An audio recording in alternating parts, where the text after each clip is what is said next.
Welcome to the Elite Podcast Network, home of the #1 independent wrestling coverage, available on iTunes, Stitcher, blogtalk Radio, and wherever you get your podcasts from. Follow us on Twitter at Elite Podcast Net and join the revolution now.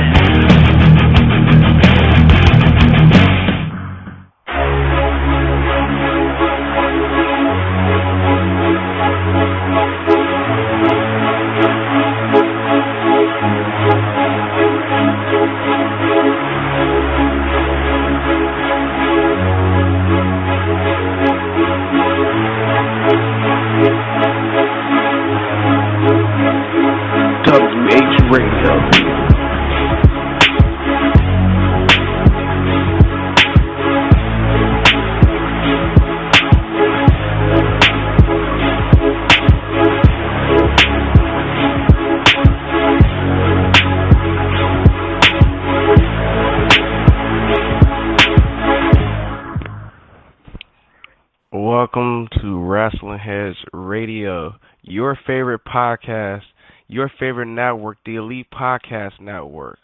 This is Skits, and I'm joined by my co-host. We got Tom, and the guy who calls in late all the time, but he's still my boy, Mr. Oscar. What's going on, guys? Late? I'm on time. The fuck you talking about? I'm just listening to our supposedly 1 minute and a half intro, but we do have the best intro music around. I'm not just being biased. Hey, since we're talking about intros, shout out to the boy Specs who made it. If you need a beat to rap on and you're better than John Cena, hit him up at the Kid Specs. That's with 2 E's. Anyways, enough about plugging people. What's going on, guys? I feel like I ain't been on the show in a minute. I've been working my butt off, man. Heard a lot of shit been going on since I've been gone, you know. Shots thrown and shit, you know. That's what I've been hearing. I don't know if it's true. I mean, I wasn't the one throwing all the shots on last Thursday's show. That was Mr. Oscar, but I think it was validated shots from what I've heard. But that's how we do. So once in a while, we'll take shots at people. We'll take shots at wrestlers. It's but I think it's all necessary because most of the people. I love taking shots at wrestlers. That's like a normal basis thing on here. If you don't take a shot at a wrestler, if he's garbage, you're gonna call him garbage. And don't have a garbage jobber gimmick. That's all I have to say. But let's keep the show going on. Today, Monday Night Raw, go home show to SummerSlam. I thought it was decent.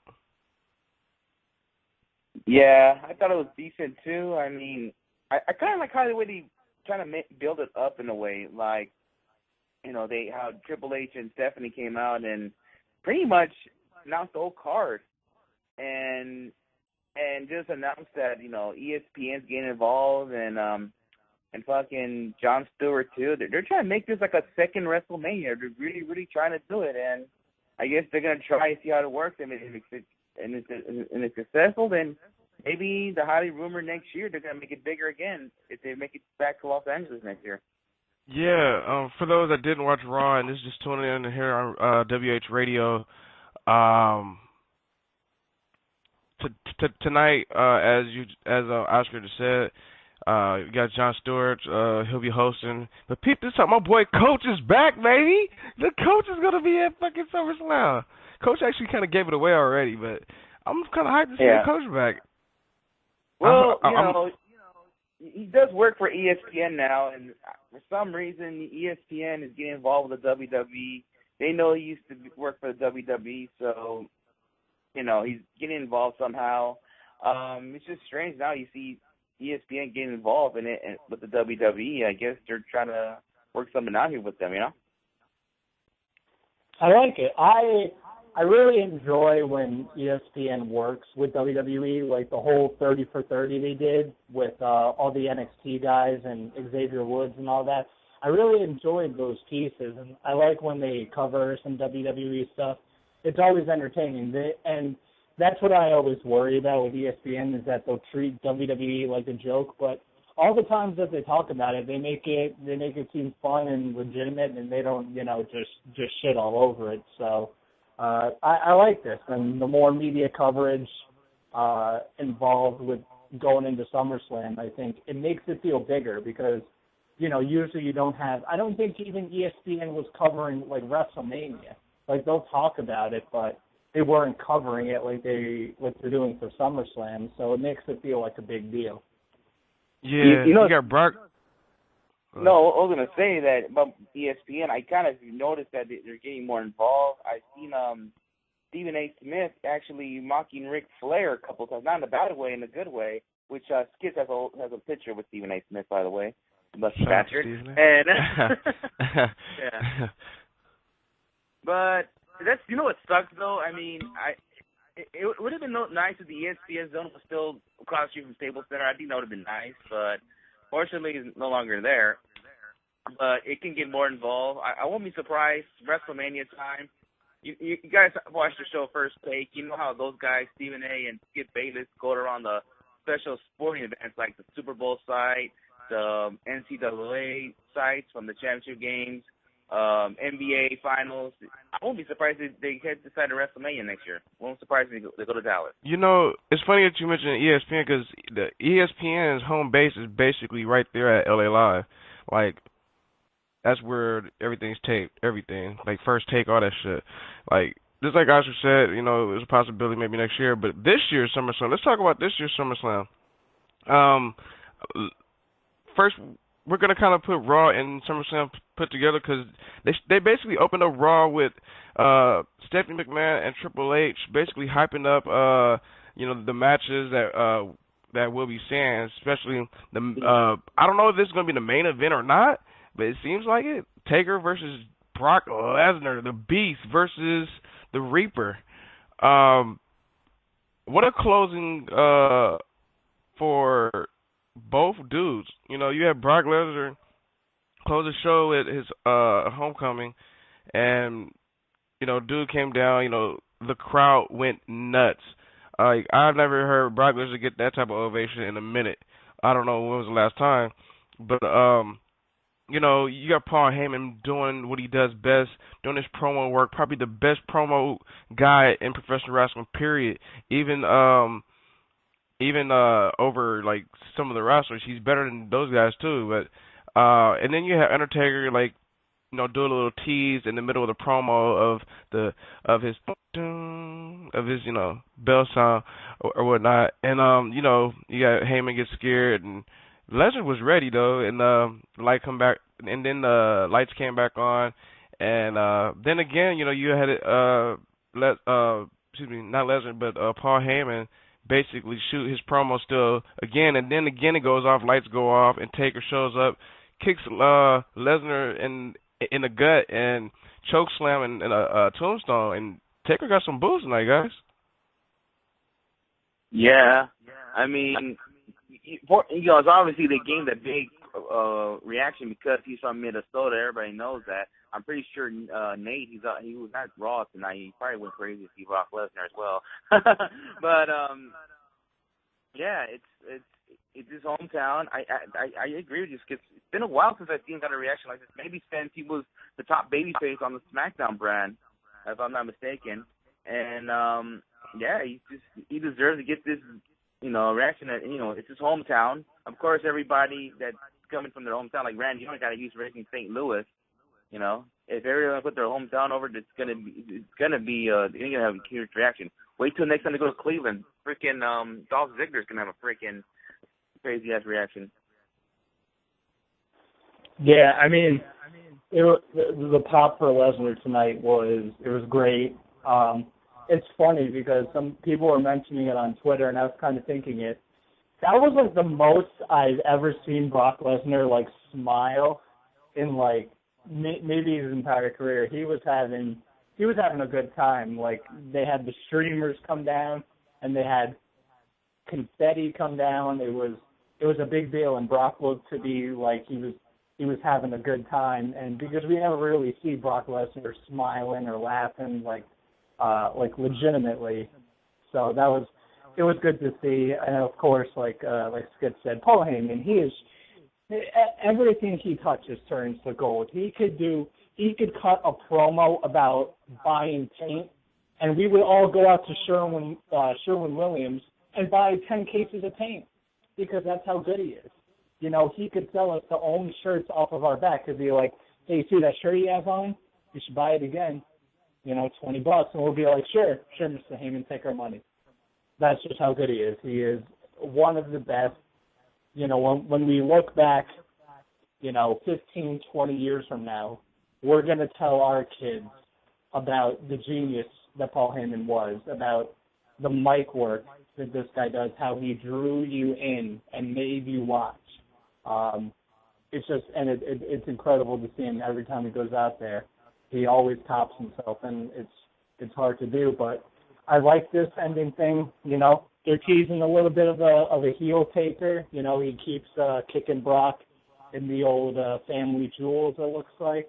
And then at the end, we saw the kind of old, like, big evil thing where he raised his right arm up, kind of taking it back. And, man, Taker got booed out of the building tonight. I mean, the crowd was ruthless. Yeah, I mean, you know, you soon attack Brock Lesnar, you're gonna boo him. No matter what kind of legend you are, you're gonna get booed. And you know what's funny? I've been seeing some tweets and people are saying Taker should turn heel. Fuck it, why not have him turn heel? You know, he's gonna be the. It's kind of like he already went heel at Battleground. I mean, you know, costing somebody for their title. Yeah, you know. yeah, I know, and it just feels like it's not there. He needs something to have the fans hate him. You have to have something where when he comes out, there'll be boos. So the only way I could see it happening if this Sunday, if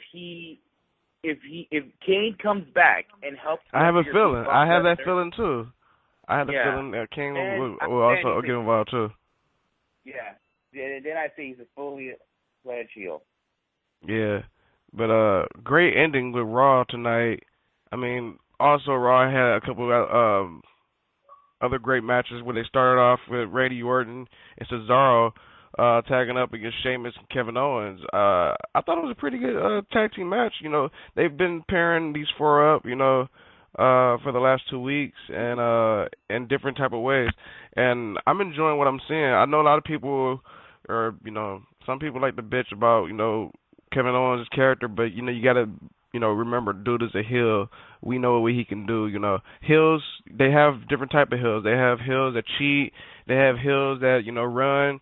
They have heels, at the end of the day, Kevin Owens is going to still have a great match with Cesaro. So, but the tag team match was cool. Randy Orton back to his no pads on his elbow look tonight. Cesaro, tremendous out there with his uppercut party out there, just going nuts. Like, Cesaro is super over tonight with the Cesaro section signs. I see more and more each week, and I'm definitely enjoying what I'm seeing with him. And Sheamus, I don't know. I mean, it's Sheamus. I'm kind of digging the whole Sheamus heel right now. Like, I feel like he's getting more healer and more healer. I don't know if that's a word, but he's getting more evil each week, and I'm digging it. Yeah, I mean, just last week they pretty much confirmed 2 more matches added on SummerSlam, which is Kevin Owens and Cesaro and Randy Orton and Sheamus. Well, they decided to put a tag match with all those 4 involved.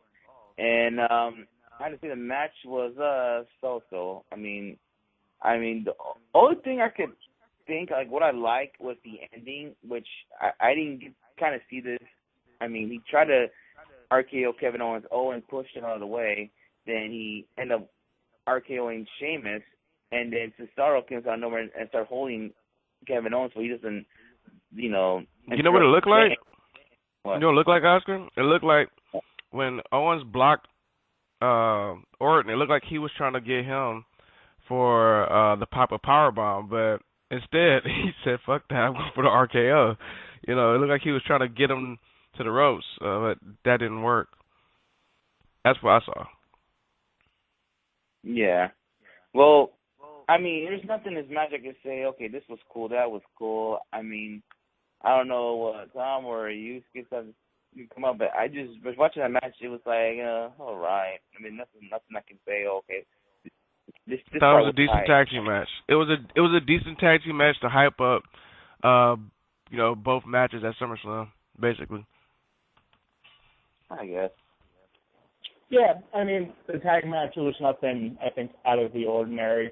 Solid tag match. I think besides, obviously, Lesnar, Cesaro got the pop of the night. He was so over with the crowd, and it's like these reactions are getting bigger and bigger, and the announcers and, the cameras are finally acknowledging the Cesaro section signs that are going on. It's in full swing, man, and it's so weird because the Cesaro-Kevin Owens feud, it's a good feud, and we know it's going to be a really good match, but I think all the time we complain about one guy going over, and it's like, oh, man, if this guy doesn't go over, he's getting buried, or blah, blah, blah. People need to stop that noise right about now, because both these guys are in a huge match together, and we both... This is what I'm afraid about Kevin Owens and Cesaro's match. Whoever loses this match, someone's going to freaking tweet or to say some stupid shit like, he's getting buried. Exactly. That's it. Exactly. And you know what? I don't understand. Because, folks, they want to see Cesaro do good. They want to see Kevin Owens do good. So I don't want to see no complaining that night. I don't give a shit. Like, we are getting what we want, actually, right now. We're actually getting two guys that we like. Go at it. Enjoy. Enjoy the moment. That's what I have to say. Yeah, and, at the end of the day, it's going to be a good match. It's just like we look at this feud, and it's like two of the smart mark favorites, Cesaro and Kevin Owens. So many people are going to be like, man, I want Kevin Owens to go over. No, I want Cesaro to go over. It's very interesting. I mean, the Randy Orton Sheamus stuff, fuck that. So goddamn boring. It was boring years ago. It's so boring to this day. I don't know why we have to suffer through another damn match of this. But besides the point, like I said, Cesaro is just, he's on his game. Kevin Owens is on his game. And, Orton and Sheamus, they're doing good too. It's just unfortunate that they have to face each other again instead of doing something new. Yeah, man. Just looking forward to Sunday, see what happens with those two in the square circle. Because this ain't the first time we'll see Kevin Owens and Cesaro in the ring together, because they've done this plenty of times in the indie scene. This is this. Don't be shocked if this match is the match of the night. Oh, of course not. I mean, everybody knows damn well this might be the match of the night. If you're smart, for sure. There's another match that I think that's gonna be a sleeper too that I'm gonna mention a little later. Roman Reigns, Luke Harper tonight. Basically, they had their rematch from SmackDown. I don't know who watched SmackDown, but I watched the SmackDown matches on YouTube, and I saw what happened. Basically, it's kind of like Bray Wyatt and Dean Ambrose kind of got involved, kind of. So I guess this week Roman Reigns and Luke Harper got their rematch, and I thought it was a good match. I think Roman Reigns is getting better and better. I don't care if people like to shout at him, but he's doing well right now in the ring. Him and Luke Harper worked well together tonight, and it was a cool match. But I have a question for you guys after you guys talk about the match, on your thoughts on the match. What's next for Roman Reigns and Dean Ambrose after this feud?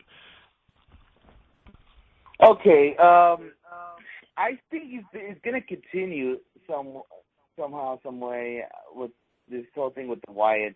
I don't know if we're going to give our predictions, but I've kind of seen Eric Rowan getting involved, and he's going to cost these to the match, and it's going to continue on. That's what I see. I don't know, but going to that match between Roman Reigns and Luke Harper, are just like a lot of you did a lot of kind of like, okay, almost I don't want to say reversals is a lot perfect term, but one example when you know how Luke Harper likes to do that clothesline, like he sits under the clothesline. Well, I like to go. Yeah. Roman Reigns jumps out of nowhere and just does a Superman punch, before Luke Harper knows it. That's how I like. That's why I enjoyed that part of that match. But yeah, you got to get up to Luke Harper though. He can go on against anybody. I mean, anybody. It doesn't matter if the guy's good in the ring or sucks in the ring. He's gonna try to make this match look good, no matter what his opponent is. He could go against Stephen Mahal, go for it. But he can put it out a good match anywhere with anyone. I think a lot of people are starting to kind of ease into liking Roman Reigns. It's because he's not really being shoved down our throats like he was, toward the end of 2014 going into WrestleMania. It kind of feels like it's a more natural build-up of, a wrestler how it should be, instead of, forcing people to praise the guy or everybody coming out, legends coming out and praising Roman Reigns week in and week out. That just felt so unnatural. But this, him being buddy-buddy with Dean Ambrose, it kind of gives, like, that whole, bromance angle. And a lot of people like that because it's like, it's something that people can see, someone will be watching it and be like, yeah, that's kind of how, like, I am with my best friend, whatever. It's something more natural. And, he's definitely, I think, feeling more comfortable in the ring. When he was with the Shield for a couple of years, he really didn't have to go out there, for 10, 15 minutes and put on a match by himself because he was mainly involved in regular tag matches or six-man tags, whatever. So, don't forget, him and Steph, tag team champs. Yeah, so he didn't really have to do a lot of the wrestling on his own. He would kind of come in and do his own spots and do his power moves. And that's kind of how he was, being built on. But now when you're on your own, you kind of have to figure out how your style is and how you're going to work by yourself. And he's definitely coming to his own. You see some new moves each and every night. A lot of it looks more fluid and looks a lot more natural. And like I said, I think he feels much more comfortable in the spot he's in now. You could tell at the Royal Rumble he was uncomfortable, being booed out of the building, and leading up into WrestleMania being booed every week. He definitely felt uncomfortable into that spot. He kind of felt like he was maybe being thrown into there. Basically, you're saying that he's back in his zone. Yeah, he looks like this is where he feels comfortable. He's not being, mercilessly booed every week, and the crowd's not shitting on him each and every week. He's getting good reactions, and he kind of feels comfortable around it. He's not in the major spotlight, and that was one of the problems going into WrestleMania is you have to be ready to be in that spotlight. You have to be ready to be the guy, to do all the interviews, and to be the center of attention, whether it's good or bad. And I don't think Roman Reigns was ready for that. Now he's kind of getting back into a groove, and like I said, he looks like he's back to having fun, and he doesn't feel pressured as much anymore. And a lot of fans have kind of gotten off his back, which is good. Like I said, the guy's a solid talent, and you hear all the different wrestlers say that, the guy works hard and all this stuff. It was just, bad timing and bad booking by WWE. So I'm looking forward to this Wyatt versus Ambrose and Reigns match. It should be good. I mean, if we're not really predicting yet, but I mean, either Ambrose or Reigns are turning heel. I'll give my thoughts when we do predictions, and I think we do a Reigns versus Ambrose feud, no matter who decides to turn heel.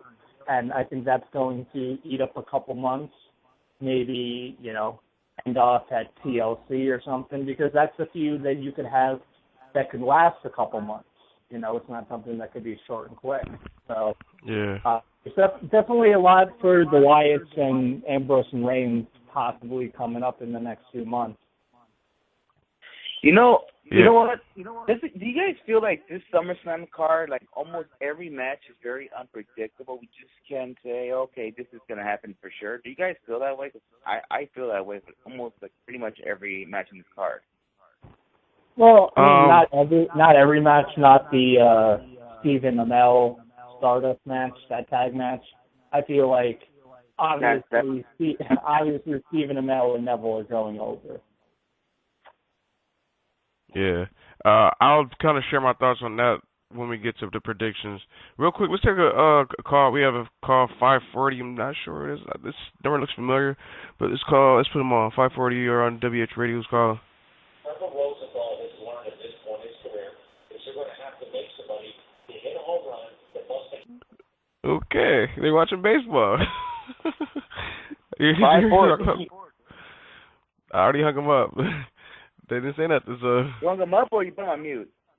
I said 540, and I heard some baseball playing in the background. They didn't say nothing. Well, maybe he didn't realize I it. said, hey, he's probably not paying attention, and maybe he'll call back if he doesn't get back on. Maybe he needs to turn down that TV. Let's go ahead and move on. Tonight on Raw, also, Tamina versus Becky Lynch. To be honest with you, I did not get to see this match, but I know Becky Lynch probably jobbed her in 5 minutes, is what I heard. You guys want to go ahead and cover that one? Okay. Go ahead. Okay. Well, okay, go ahead, Tom. Go ahead. No, I was telling you to go ahead because I know I fucking hate Tamina, so I don't even want to talk about it. So you talk. I mean, Tamina, it just seems like ever since she got back from her injury, she's been a big disappointment. I've seen her done better than what she's done in the ring way before that. I mean, I feel like at one point she was probably the best, or one of the best women wrestlers in the roster, which you didn't give her a chance, and she's not stepping up. I don't know what the hell happened to her. I just don't know. I mean, I feel like freaking someone like, I'm trying to think of, like, someone like Rosa Mendes could probably fucking outperform her in the ring right now. Whoa, I mean, whoa. that's weird. Damn. It's just downgrade. Sorry. Don't get crazy throwing out Rosa Mendez's name. I mean, you're talking about probably one of the shittiest women's wrestlers of all time. Well, I'm I don't know. I mean, Tamina, I don't know what happened to her. I'm sorry. It's just weird. Real quick, I just wanted to have you guys put that on pause real quick. It's 540 call back. Let's see. They're on now. 540. Hi, yo. What's going on? How you doing tonight? Doing my Scott Hall impersonation. So what's up, man? Oh, not much tonight. Getting ready for SummerSlam. Getting ready for it. Yeah, me too. Yep. I think Cesaro and Owens, I think we're going to get a great match between these two. I think it could go like 20 or 25 minutes, actually, however.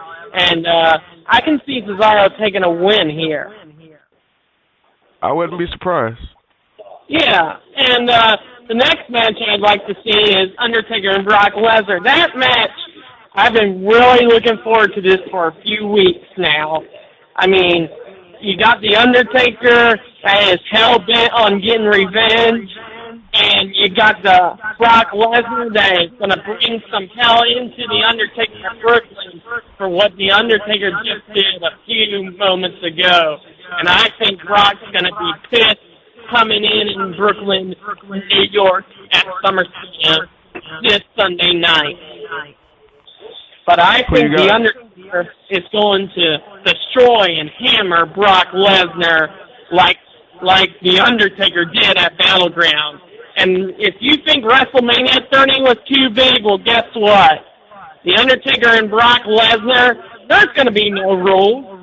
There's going to be no one. It's going to be a brawl in the blue. Yeah, I'm definitely looking forward to it.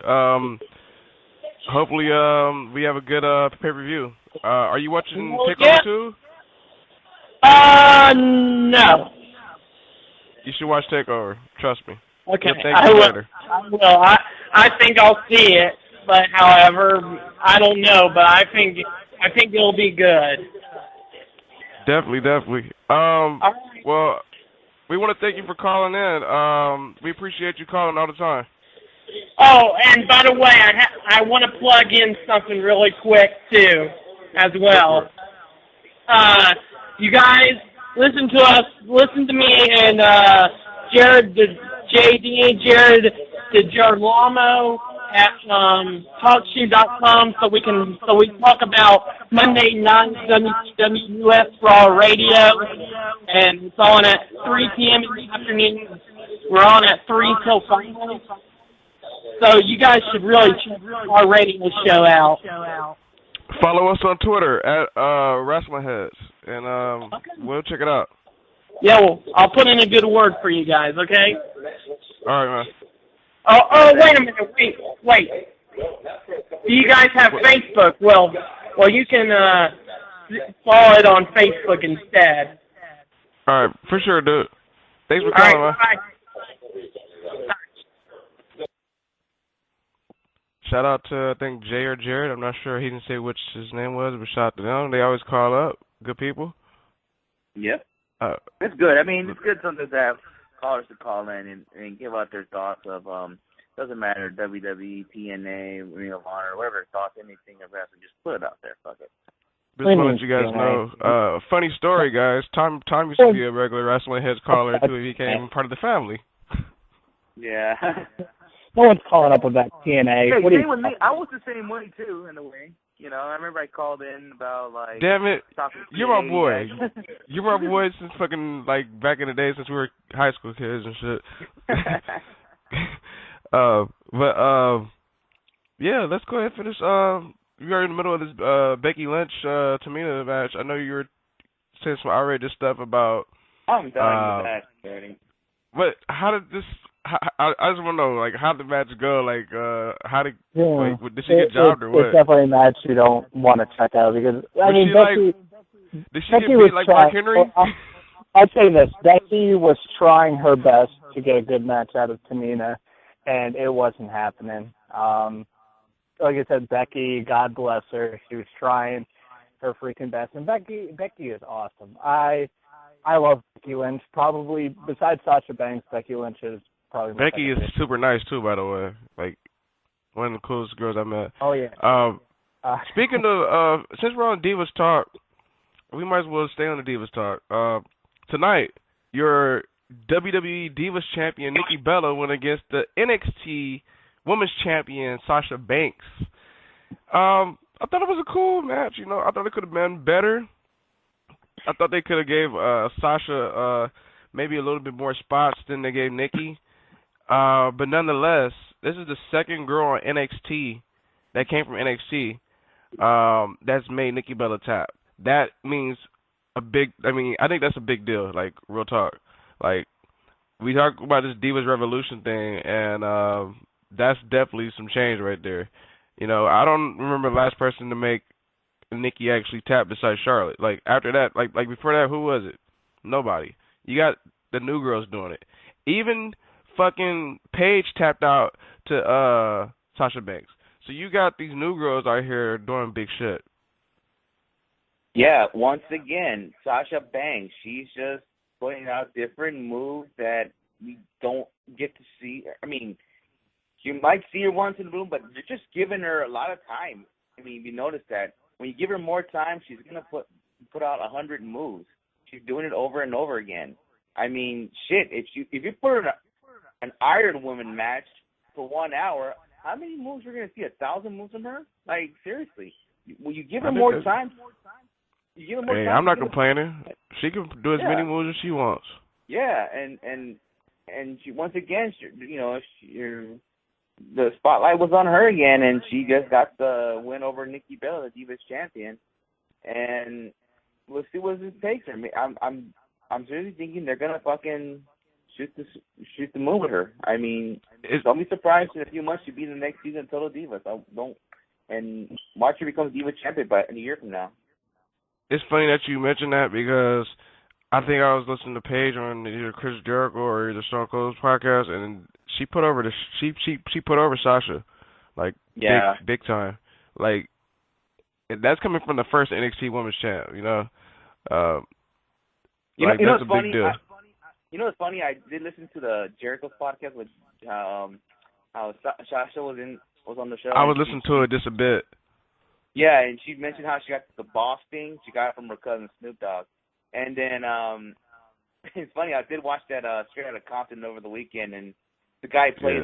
Dope movie, by the way. I was like, boss. Dope movie, by the way, people. Go see it. Cheap plug. Yeah, it's a good movie. Everybody should watch it. 10 out of 10. It was great.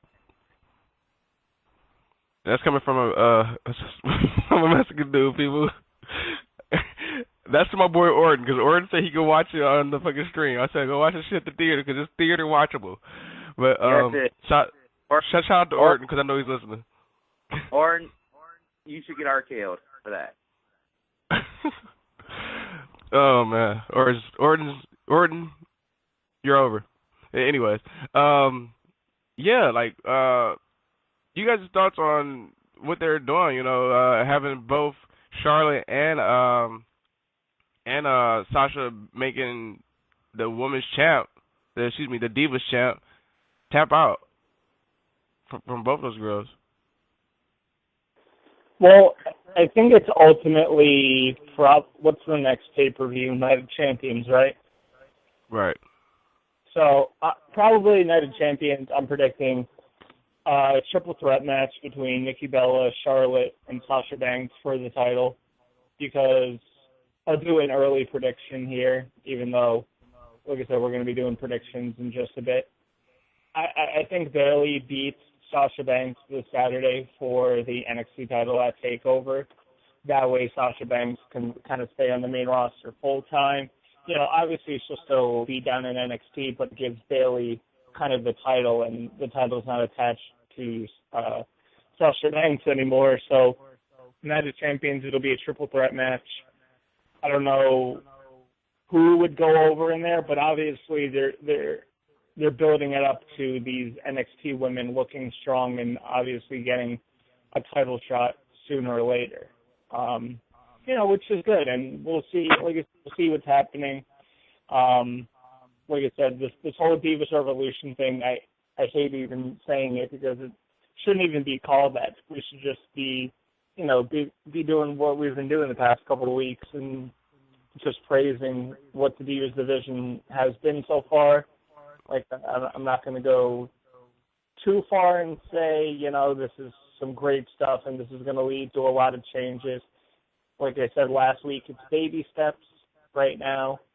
But, you know, at least it's progress. At least they're progressing and not degressing, which is always a good sign.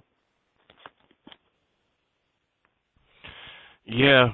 If you got wrestlers like Sartor Slaughter putting the Divas over, they're definitely doing a great job. Let's go ahead and move on, people.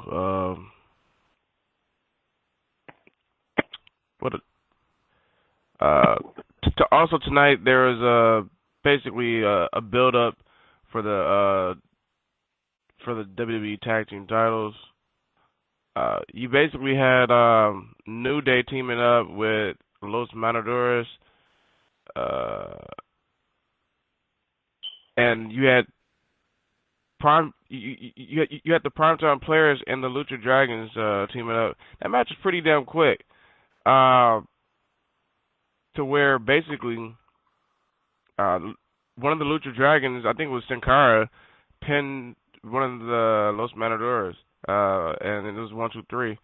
But there was some outside action with the Bull and Xavier Woods. Xavier Woods doing a great job as a manager slash wrestler, where you want to call him, but they definitely did great in the outside part. But it was a quick match. Yeah, you know what sucks though? I did not like how they just tagged Kalisto in the end, and he does like a hurricane, and that's how he wins the match. I didn't like that. And But everything else is just to see these matches more comedy. You know, El Torito and Xavier Woods going outside and going at it, and you know, and another thing that fucking Gator roll or whatever it is, that fucking Titus O'Neil does. Now that shit's getting over. Everybody's doing that shit now. I mean, it's been a while since he's been doing it, ever since how the original NXT content was.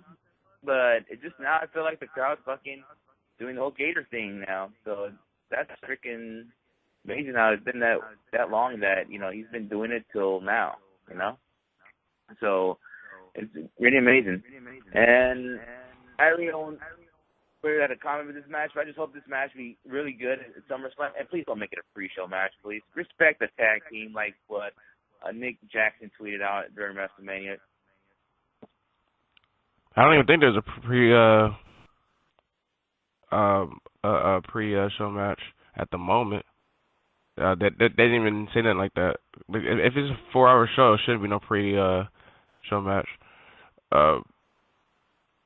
But also tonight, Rusev went against Mark Henry for the third fucking time. I feel like this is the fucking fourth time Mark Henry got jobbed by him though. But tonight was different. Hold on. I know we're doing our show right now, but I want to Orton right now for a second. Orton, I'm reading your tweets. But one more thing. Matt is coming to South Central in 2 weeks. That shows he has more balls than you, buddy. Anyways, back to the show. I was saying Rusev basically jobbed Mark Henry for the third or fourth time, if you want to count their feud from when Rusev was getting that big push. And after he destroyed Mark Henry on the quickness, you have Lana, who was on commentary, basically getting the ring, call out Summer Rae, slapped the shit out of fucking Summer Rae when she got in the ring, and then she calls Rusev to get in the ring, and of course we all knew Ziggler was coming back, and his music hits, and the fans go nuts. And they basically go at it. But how about those two? First, how about the super kick by Lana? How about that? Yeah, I mean, somebody's been at the Performance Center. Yeah, or, you know what's funny? You know what's funny? Today I just read, I think it was on Instagram, somebody criticized her, like, why are you in the WWE? Because you just don't even wrestle. You just stand there, you're just a manager. You don't do anything. And I guess she commented today that, you know, they're like she responds to that criticism, I mean, in a nice way, saying, hey, don't worry, I'm going to be in the ring soon. So, I mean, that fan, whoever that was, just put her, like, try to put her down, but no, she's saying, wait till I get in the ring. Maybe she'll surprise us. But I really think at first that she wasn't, like maybe about a year ago when she first started, she probably had no in-ring training at all. And I don't know if you noticed, I think it was Victoria that commented on one of the podcasts, was it JR's or Jericho's, one of them, that she does ask for the women for advice. She does, like Trish and them, she just goes out there and asks for advice. And she really wants to do this and all that. So I'm pretty sure she has the passion for it, and she's really getting it, like trying to improve her ring skills. I mean, we don't know how her ring skills. I've never seen her in the ring or even practice. So maybe she's getting close to getting in the ring with that we're gonna see her get in the ring. Yeah, there's some fans that's pissed off. I guess because Summer Rae's looking like shit, and we all know Summer Rae used to do good in NXT. But I think this is a good deal for both of them. They're both on TV. Be happy.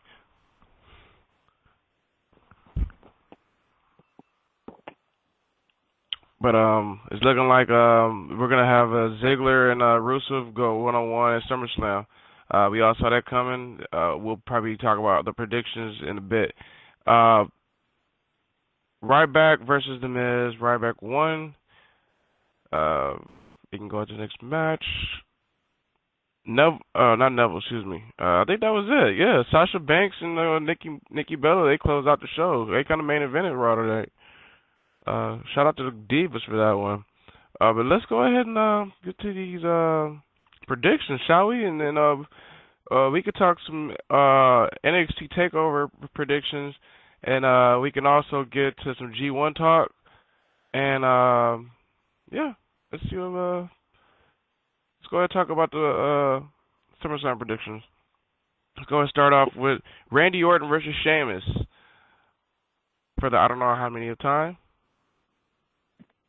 All right. If we're going to do predictions, then I am going to pick, well, I hope this match was better than the one SummerSlam I was at when he wrestled the WWE title.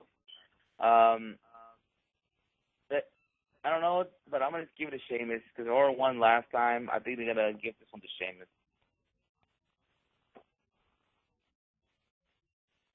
Tom? Sorry, well, the way on, I was reading Twitter. I was reading some funny ass shit. What are we on? Sheamus versus. Oh God. I mean, it seems like whenever someone has Money in the Bank, they usually like are on a losing streak. So I'm gonna pick Orton in this match, even though Sheamus should go over, because he's the fucking Money in the Bank briefcase holder. But I feel like Orton's gonna take this one. Yeah, I'm gonna go and agree with you. I think Orton will also win because Orton's just been on fire, like on TV, RKOs out of nowhere, just doing crazy shit lately. I know like RKOs are not, the main factor of what he's doing, but he's on fire right now. And, all right. Well, can I say it makes perfect sense. Hold on, I'm not done. Guys, he's on real fast. He's on real fast. I know I'm trying to interrupt these skits, but 17 minutes ago, New Japan just tweeted that Justin Lager and about his involvement with WWE. I couldn't see this coming, but they did it. What, tweeted? Yeah, they just tweeted. 17 minutes ago, they just tweeted about Justin Lager and heading to NXT TakeOver and all that stuff. So, yep, they just did it like 17 minutes ago. I could have never thought they'll do it, but they did it. Yeah, well, I think obviously they're gonna, promote it. Even though it's WWE and New Japan's not really affiliated with that. They're more closely tied with like Ring of Honor and CMLL. They're still gonna freaking promote it, of course. And they've, during the G1, when the days where they did have commentary and Liger was wrestling, they were promoting it. They were saying that Liger is going to be in WWE. They promoted it at the G1, right? Yeah, it was, like I said, a lot of the days, like toward the middle, I'd say from maybe like day 6 to like day 10 or 11, there was a lot of days with that commentary. But I forgot one day where it was, and I heard them mention, they said WWE, but you know how the Japanese folks speak, and you hear WWE, so yeah. But let me finish on what I was saying. Basically, I would have to agree with what Tom said. I'm about to go with Randy Orton because, if you look at most of the Money in the Banks that I've seen live, the person who basically has the Money in the Bank, they lose at night and they come back later and they cash in. So, what was that?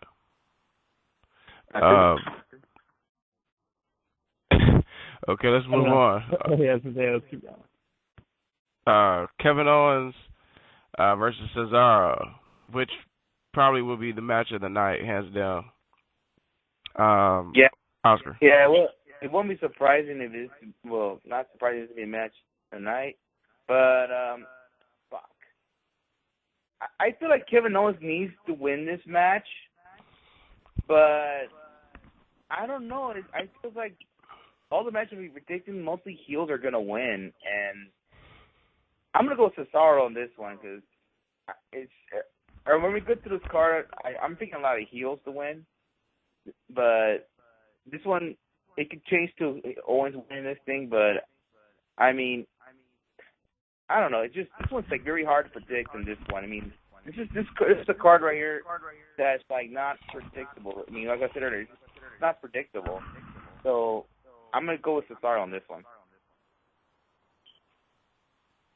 Yeah, this is definitely, it's a tough one, especially because, like I said, I think we don't care who goes over because both guys going over would be fine with me. I couldn't care less who goes over. But I think Cesaro is going to go over. I don't know if this is going to lead to the big push that we've been wanting for Cesaro, getting him into the World Heavyweight title picture. I don't know if that's going to happen. We can only hope, and we can only pray that, the WWE sees the kind of reaction that Cesaro is getting, because they know what type of matches he can put on. But, like Vince McMahon said, he hasn't grabbed that brass ring yet. So hopefully they realize that he's gotten that ring and he has, he has, I think, surpassed a lot of expectations from WWE management. And so are both of these guys. And it's funny because it's like, when you look at Cesaro and Kevin Owens, they're like two guys that WWE management wouldn't want to be their top stars. Like, they look at Kevin Owens and they're like, all right, he's just a bigger guy, but he looks a little, he's not like John Cena. He doesn't have that ripped body.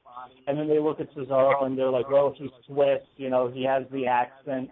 But these are two of the more popular guys in WWE, and it's because, like I said, these guys can connect as heels or faces with the fans, and it's just hopefully, the realization that these guys are, top main event talents sinks into WWE, and I don't know, maybe this match is an indication, maybe it isn't, but who knows, it should be a good match either way. I'm looking for one of the best matches of the year, hands down. Match of the year candidate for WWE.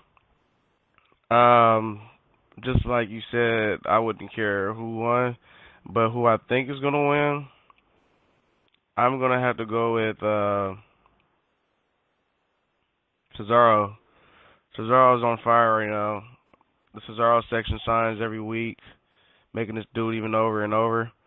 And I love it. And finally, he can shut up Vince McMahon in the back, and he can get that push that he's been deserved for a while. So, yeah.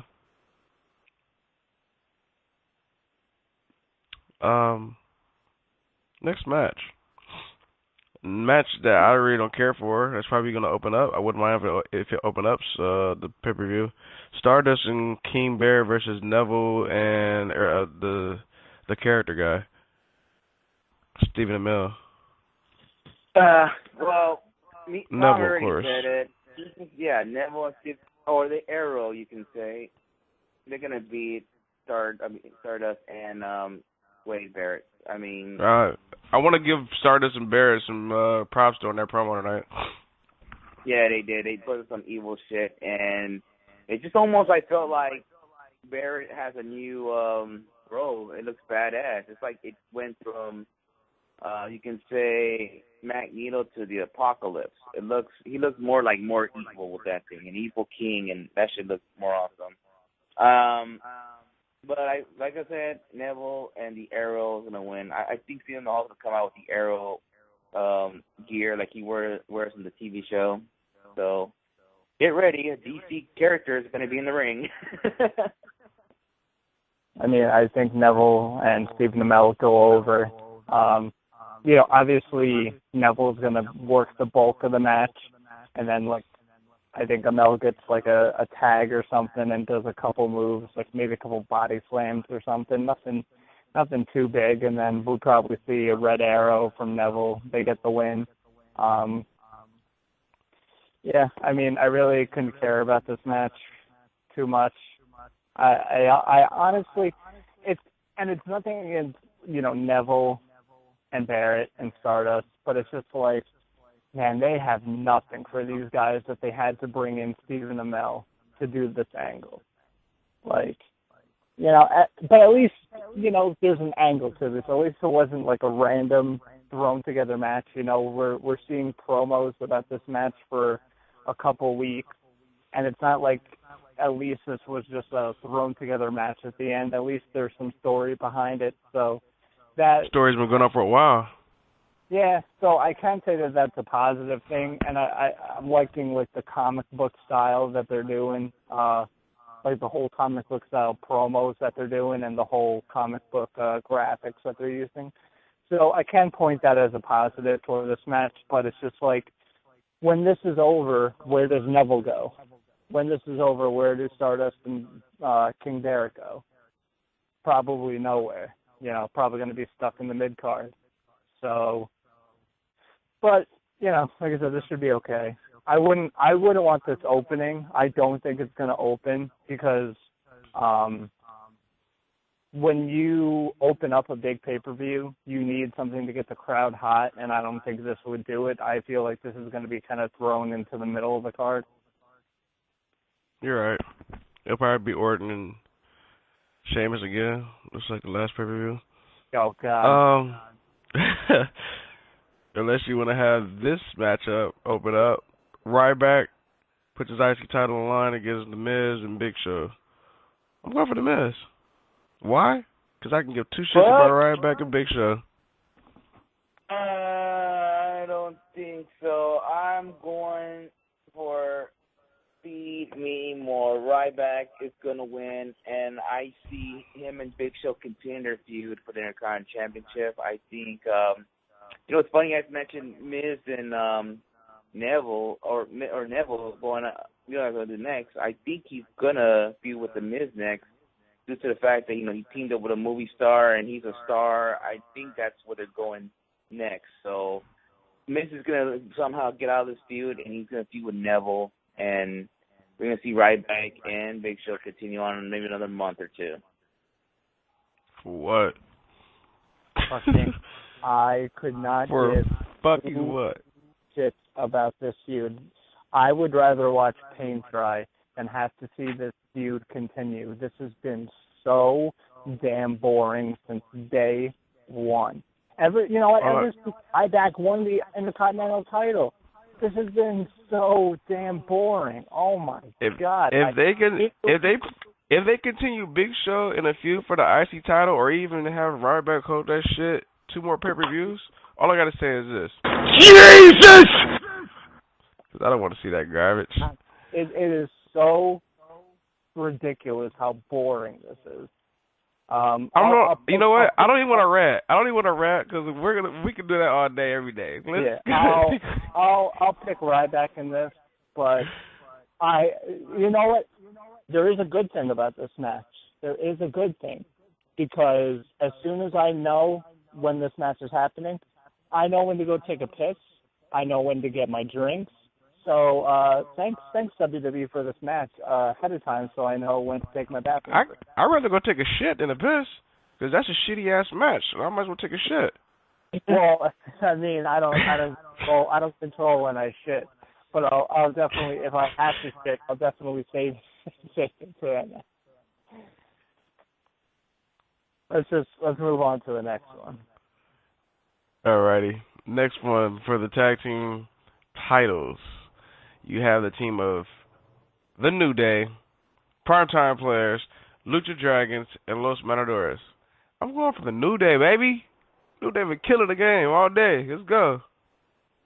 POP. Yeah, this one I'm going for The New Day. I mean, they could do something dumb like give Primetime Players the win, but I think they should give it to New Day. I think it's time. Have them to get the titles back. I think it's time. They're the only ones who are going over the crowd. I mean, it's time. New Day got to walk out of the tag titles. I mean, I wouldn't mind having Lucha Dragons walking out with the tag titles, but it doesn't make sense for them to win it, because you're not really doing nothing with them, but you're mostly basically using Primetime Players and the New Day to carry this match. But I mean, it would not make no sense if Lucha Dragons win it. And hell no, those Matadors ain't winning those tag straps. So, New Day's walking out, new WWE Tag Team Champions. I'm going to go with Los Matadores. They've been on a roll lately. No, obviously, you got to give the belt to New Day. No disrespect to primetime players, but no one gives a shit that they're tag team champs right now. It would be so much better if New Day were champs because they're probably some of the biggest heels right now in WWE. People love to hate these guys. And you know what? That's the point of heels, is you're not supposed to like them. You know, whenever New Day comes out and you see Kofi doing his thin clap and Big E's, you know. Kofi has the best interest right now in professional wrestling. Oh, no, New Day else? As a whole. New Day as a whole has the best entrance. Kofi has the best clap. How about that? Yeah, it is. Yeah, I'm telling you, Skips, you got to do it at PWG. You have to do I'm definitely not doing it. I'm definitely not doing it. You have to do it. You'll be over that night. You'll be the one over. I'm already over. I don't have to do it. No. Standing in line ain't gonna make you over, buddy. Hey, but yeah, you gotta give the belts back to the New Day. Like I said, no disrespect to the primetime players, but you gotta give the belts back to the New Day, and that's basically it. You know, I just don't know where the tag team division goes after this because, you know, besides the Ascension, these are all the tag teams on the main roster right now. You know, so it's like there's not much going on. So they need to kind of start mixing things up, maybe bring up some teams from NXT or, you know, like look what happened with Cesaro and Tyson Kidd. You put two talented guys together, put them in a tag team, you know, give it a little bit of a backstory, and you can make it work. So you know, it's crazy because a lot of people think this might not work, but I don't know. Beef mode, is that really going to happen? Is the question? Can it work? Let's just wait if they ever debuted on WWE programming. I've seen them already, but they got jobbed by fucking Curtis Axel and what's the name, Damien. They're still a tag team on the low. Like, let's not forget. We still got some teams that are jobber tag teams. Those guys are as good as dead. Nobody even remembers. It blows my mind how far Damien Sandow has fallen. Like, remember when we were talking about Mizdow, and it was each and every week he was so damn entertaining, and look at the guy now. I mean, I feel so bad for him. The guy is so... And Curtis Axel, too. That whole Axelmania thing that they had going on, entertaining stuff. And look at these guys now. I can't even say that they're jobbers. I have a question for you guys. I don't think you guys watch it. Do you guys watch Xavier Woods' YouTube channel where they play video games in the back? Yeah. So they're thinking about making Damien that character where he is on there. So fucking stupid. But he's funny as fuck. Yeah, so for those of you that don't watch Xavier Woods' YouTube channel, it's up, down, down. And so Damien's whole gimmick on there is that he like rhymes everything and he raps everything and rhymes everything. Please don't fucking do that. I mean, like I said, I don't know why they decided to get rid of the whole intellectual savior of the masses gimmick. That was such a good gimmick. They had to bring that back. They had to bring that back too. Like this fucking do anything. Make this man a fucking star. Just do it. But let's not get stuck on Damien because we know Damien's not part of SummerSlam. Let's continue with the SummerSlam talk. We got Bray Wyatt and Luke Harper, the Wyatt family versus Roman Reigns and Dean Ambrose. So I was thinking this could happen, you know, from reading some things on the internet. Possibility Luke Harper and Bray Wyatt can get some help from Eric Rowan. Eric Rowan could probably get involved and basically cost Roman Reigns and Dean Ambrose the match, and the Wyatt family wins, and the original three of the Wyatts get back together, and then somehow Roman Reigns and Dean, they get their help later on. We find Sting helping them, and then we can get that 3-on-3 going on. And there's another plan B you can do. You can have Dean Ambrose turn on Roman. You can have that too. It's up to you guys. You pick. I don't see them turning Dean Ambrose heel. So, like I said earlier in the show, I think Eric Rowan's coming, and he's gonna cost Roman Reigns and Dean Ambrose the match.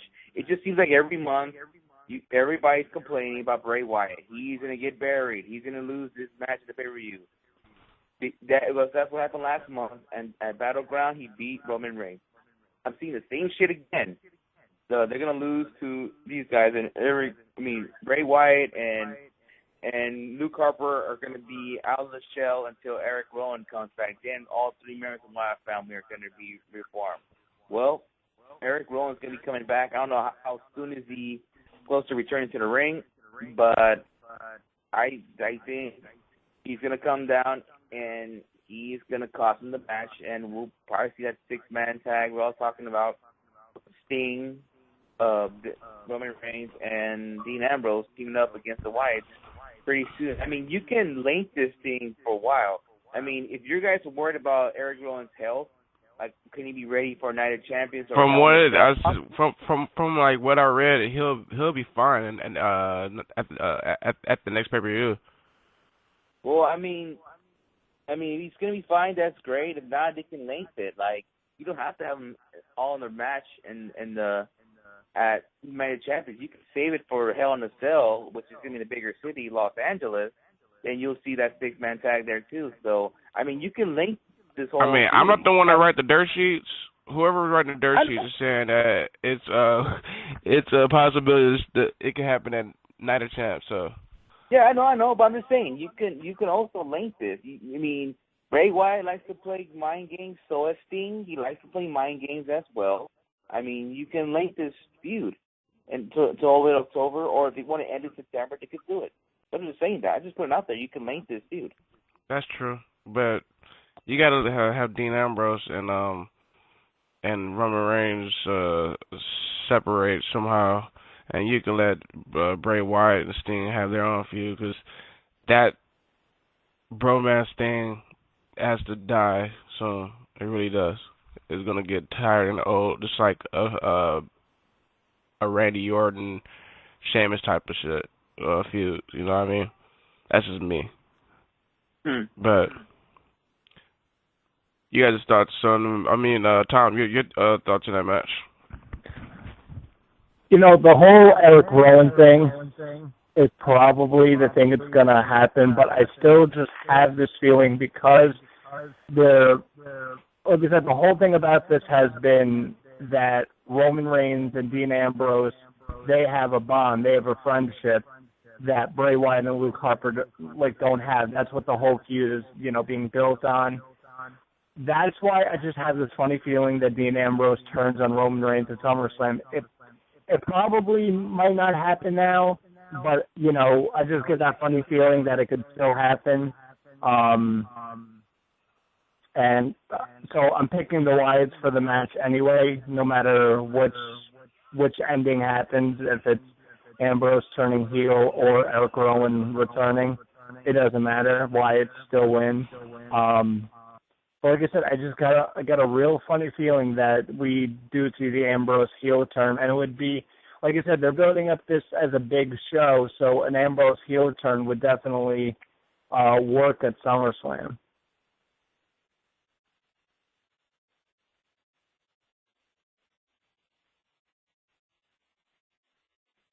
Yeah, let's go ahead and move on. Next matchup, you have Team Bella, and you have Paige, Charlotte, and Becky, PCB, all go against each other. What Divas team is going to walk out as winners? I think it's the team that no one thinks is going to walk out the winners. I'm going for Team Bad. I think everybody thinks that, bro. No, everybody's thinking Charlotte, Paige, and them. And Becky. I think Team Bad's gonna win too. So that's two people. How you feeling, Tom? I'm thinking Team PCB. They walk out. I don't know who gets the pin, but I just feel like Paige, Charlotte, and Becky get the win.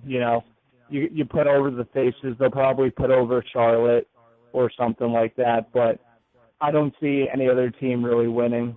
I don't see Team Bad winning, even though they're pushing Sasha Banks pretty heavily.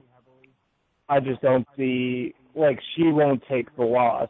You know what I mean? They'll have somebody else get pinned instead of her. So. Is her name Tamina Snuka?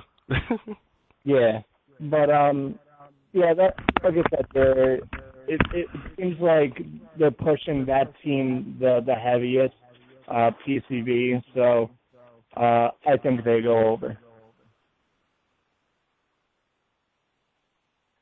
Also, we will have John Cena, United States Champion, face the WWE Champion, my boy Seth Rollins. This is the match I said is gonna be a sleeper. I think John Cena is gonna put a hell of a match on that night. He's been doing great lately. We all know it was U.S. champ.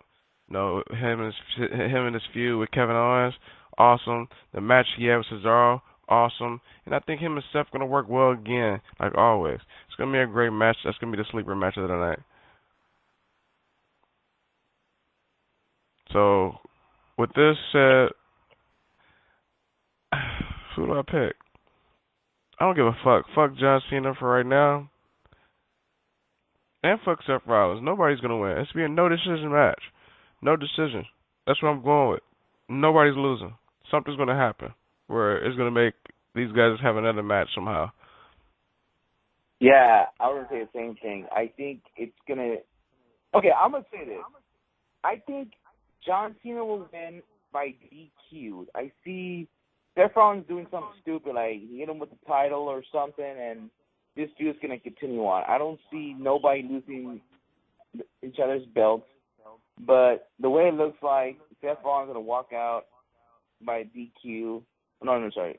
John Cena walk out by DQ, the winner. Seth Rollins does something stupid. But this match is not in the main event. So, I mean, you can continue on with this feud. It looks like we're going to continue on for Night of Champions. And we'll see what it goes to there.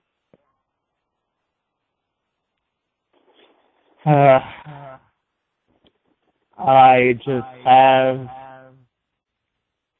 this another funny feeling because it's WWE. I feel like Cena's gonna win. I feel like is when because they came out with that orange T-shirt with the 15 on the back, and they're just building him up to be a 16-time world champ, and you know this would be the show to do it because they're building it up to be a big show. As much as it pains me to say it, I'm gonna say Cena. Hold on, Tom.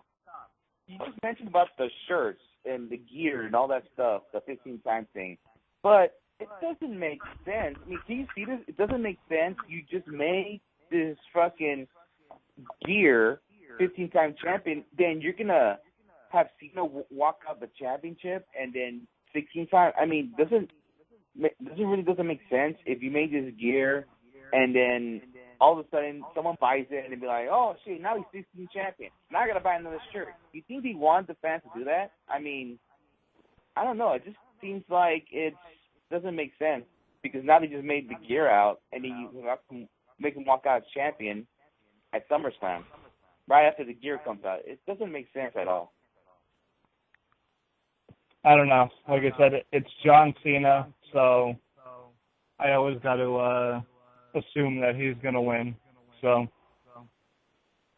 I don't know, but just to me, I don't see it happening. He just released the gear, and there's no way he should be walking out WWE champion this Sunday. Maybe Night of Champions, maybe Hell in a Cell, Survivor Series, but I don't know about this Sunday. Definitely. So I want to go back to the females match real quick. I forgot to mention it's going to be a eliminations matchup. So who are the two survivors? What do you mean? Is this like Survivor Series type thing? Yes. Is it, or isn't it just if one girl gets pinned, her entire team is eliminated? Not one by one. Single.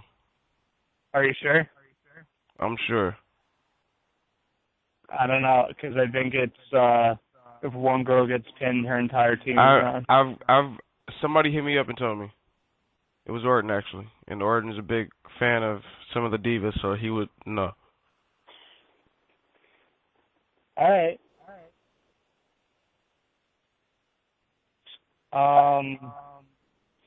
I'll go with Charlotte and Sasha Banks.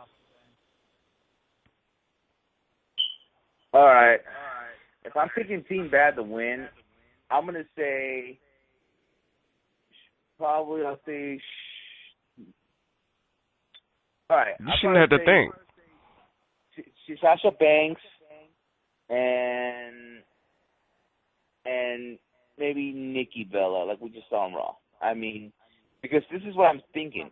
Whoever wins the match out of the team will be bragging that they pinned Nikki Bella and wants a title shot. I'm thinking Sasha's going to be that person.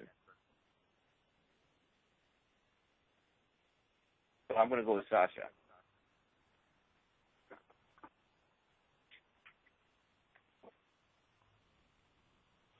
Definitely.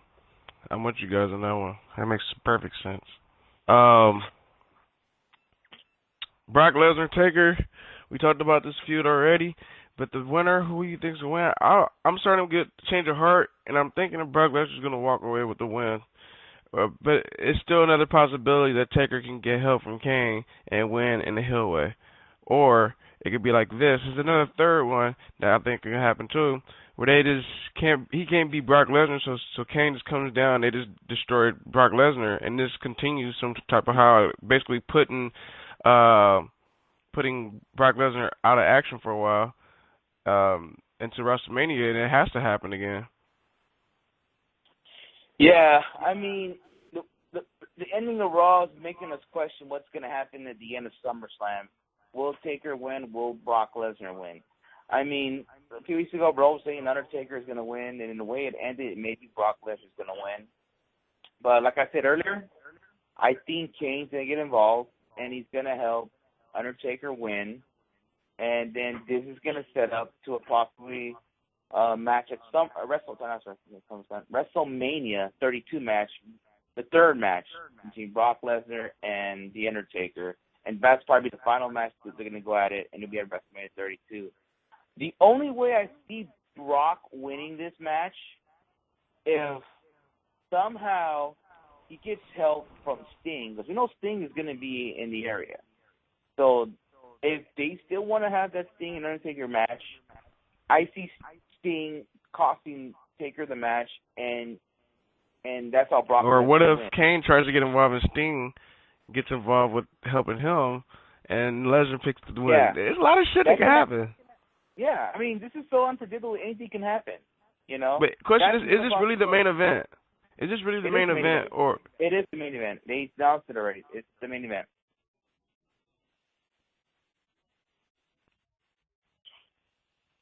Yeah, I mean, they're definitely hyping it up to be the main event, the last match. I'm going to go with Taker. I feel like they wouldn't have brought him back just to lose again. They're just going to bring him back, and they're going to do the revenge thing. He's not winning clean. I don't care what nobody says. Yeah, I mean, who knows? Who knows what's going to happen? But I think Taker wins this match. I'm just hoping. I don't know if this will be the end of the feud or not. I don't want to see another match between these two. I don't want to see another WrestleMania match. That would be such a freaking waste of Brock Lesnar. Such a waste. Like I said, I'm pretty sure it was the Wrestling Heads after Battleground. That's why I didn't like Taker coming back, is that there's still so many guys for Brock to wrestle that he hasn't yet. Guys like Sheamus, guys like Cesaro, guys like Orton, guys like Kevin Owens. It's like you have so many guys I'd rather see Brock Lesnar wrestle rather than Undertaker. So I'm hoping that this is the last time we fucking see these two. I don't want another WrestleMania match. That's fucking ridiculous. I don't want to see that shit. But I think Taker ends up winning this match. Something's going to happen special at the end. That's all I'm saying. Yeah, Tom, you know what? The only way I can see that happening, what you just said, if to avoid another Undertaker and Brock match is somehow Brock has to win the match, and then someone has to cost Taker that match, and that person will be Sting. That's the only way I see it. Like who in the hell are you going to put in the Undertaker at WrestleMania besides Brock Lesnar? I mean, he's got to be Sting. I don't know about him and Owen. I don't know why they haven't fucking done Taker and John Cena. Why has that match not happened yet? That would, you know what? I would rather see Taker versus John Cena than Taker and Brock Lesnar, because I feel like you could tell such a better story with Taker and John Cena. And you know what? That means John Cena wouldn't be in the main event scene. He wouldn't be in the title picture, but he would still be in a big-time matchup. People would go nuts for that. So I think, right, like I said, if I was booking things, I would book Taker versus John Cena. You know what? Yeah, that could probably happen. That could be another possibility. Yeah. That one. Lots of possibilities, guys. We'll see this weekend. SummerSlam, WWE Network only, people. So get the shit if you want to watch SummerSlam. I remember that was one of my favorite pay-per-views back in the days when I was a kid. But we'll be right back. Let's take a quick break, and I got some 2K talk, some WWE 2K talk real quick. Be right back. Good afternoon, this is England's Zack Sabre Jr. And when I'm not drinking tea and hanging out with the Queen, I am always listening to Wrestling Heads Radio. Cheerio. Hello friends, this is Matt Seidel. You are using your brain and listening to Wrestling Heads. Respect. Hey guys, this is Pikachu, and I'm challenging Wrestling Heads Radio to a Pokemon battle. Boom, baby. Well, I'm afraid I've got some bad news. We're back. And the bad news is... We're back. The bad news is the Wrestling Guy podcast on Soundbite. Oh. Wow.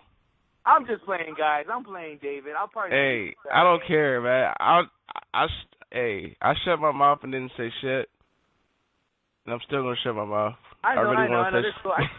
Hey, they know I have a sense of humor. Those guys do too, so they're cool. I'll probably see them this Saturday when they have China in their store. I'll be there too. Fuck it. I know people. Honestly, you know what? Speaking of Lucha we had fun talking to Lucha Underground's own Chris DJ D Joseph, aka what's his name in WWE? Come on, think about it. Big Dick John. Oh, you talking about dickheads? Oh, never mind. But yeah, yeah, Big Dick Johnson, yeah. But yeah, it was fun talking to him. He told us a lot of shit, you know, backstage shit and with the WWE or whatnot. You know, if you want to, you know, plug a story, it has to be about either number one, John Cena, Undertaker, or Triple H. Those are the main guys you had to have something for. He says it's way different back then. He says like maybe 10 writers now with the WWE. But it was good talking to him about Lucha Underground. I'm glad to hear Lucha Underground is coming back for a second season. Yeah, well, now the question is when. That is a good question. Hopefully it'll erase the memories from that Triple Mania pay-per-view. I didn't see it, so I have no comment. But I do have a comment about IGN announcing some of the folks that are going to be on WWE 2K16. These names are all confirmed. This year you have Adam Rose, Neville, Bo Dallas, Brie Bella, Brock Lesnar, The Beast, Goldust, Heath Slater, making his debut on 2K, Hideo Itami, Jackson. Yes, the one-man band, baby. He is in WWE, finally. What took so long to get Heath Slater in this fucking video games? Holy shit. He's going to win the fucking world title. God damn. Somebody's going to make it happen. Somebody's going to make it happen in their GM mode. Making his debut in a video game period, I think, in a WWE video game also. Hideo Itami, Jack Swagger's on there, also making his debut on a 2K or either a WWE game, period. Kevin Owens, Nikki Bella, Ric Flair, Sami Zayn's going to be in there, Roman Reigns, Stardust making his debut. I love it. Sting is going to be on there. Tyler Breeze making his debut on there. The Ultimate Warrior, Zack Ryder, Booker T. Emma's going to be on there. Eva Marie, I think she's making her debut too. Kalisto making his debut. Kane's going to be on there. The Lord, Steven Regal, Sin Cara, Summer Rae, Tamina Snuka, Triple H, Steve Austin, Seth Rollins, Daniel Bryan, Dean Ambrose, Bad News Barrett, Paige, Finn Balor, Alexa Bliss, The Rock, and Andre the Giant, and probably more to be named. Andre the Giant, wow. Yeah. Andre the Giant, he was on, was it 2 years ago? I don't remember. Remember the WrestleMania mode? Yeah, you're right. Yeah, he's been on there 2 years ago. You're right. Yeah, wasn't he in 2K15? Yeah, he was on WrestleMania mode because remember you had to try to pick him up. Yeah, I remember that. Yeah. Yeah. We're living all the WrestleMania. Yeah, it was 2 years ago. I think they're also bringing back GM mode, which should be cool. Finally, holy shit! I have not played a WWE video game. Like I've seen people that like stream video games and stuff. I've seen people play like all the 2K games and all that shit, but I haven't personally played a WWE video game since SmackDown vs. Raw 07. And a big reason of that was because they took out GM mode. That was like the funnest fucking thing back in 07 and 06 and the first SmackDown vs. Raw. That was so much fun, and they took it out for stupid fucking Universe mode. Universe mode I think it's still in there too. Universe mode is pretty cool though. I like it. It's gonna be more fun this year because now you got NXT guys and girls. That should be fun. Yeah, I mean, they are making the biggest roster in any wrestling video game ever. This is ECW people that are going to be in there, too, that haven't been named yet. ECW? Yeah. Holy shit. So, what, you're not WCW as well? God damn. I think there's a couple, I want to say WCW, I'm not sure. I know Ord might know more. Ord, you want to call up and talk to us some video game talk? Call up, buddy.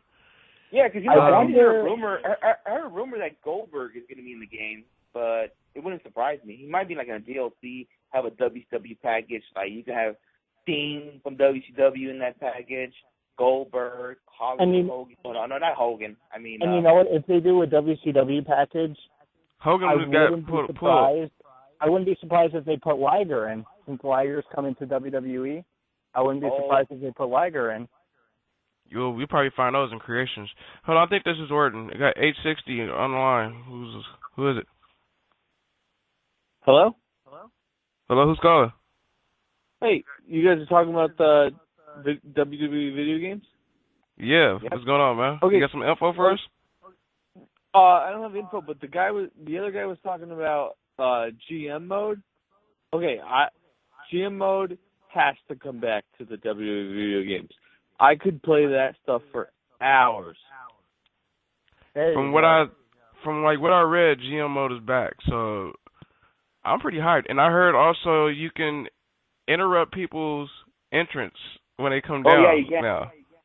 Wait, you can. Are we talking about the old GM mode from WWE 2007 and 2008? Yeah, it's supposed to be coming back. There's a lot of new shit you can do on the game.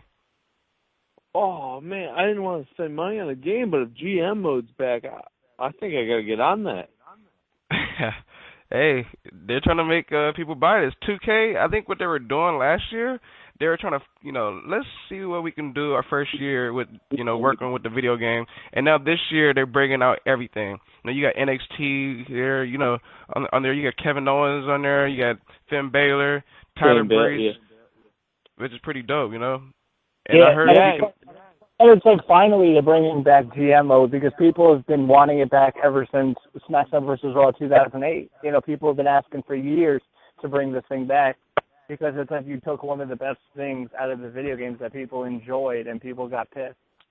Yeah, do you think it's gonna be the same as it was back in '08, or do you think they're gonna change it? It'll probably be the same. It's definitely gonna be the same, probably.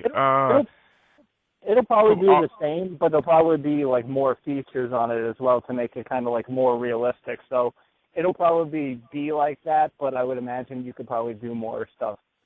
Am I the only one who like I could like in like a week I could knock out like 7 years? I wish I could do that shit.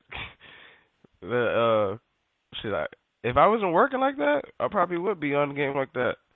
I remember in WWE 08, I had Mr. Kennedy, and he won every single time. Like I would simulate like a pay-per-view, he'd win. He'd defend his WWE Championship for like I swear to God 2 years. It was the coolest thing.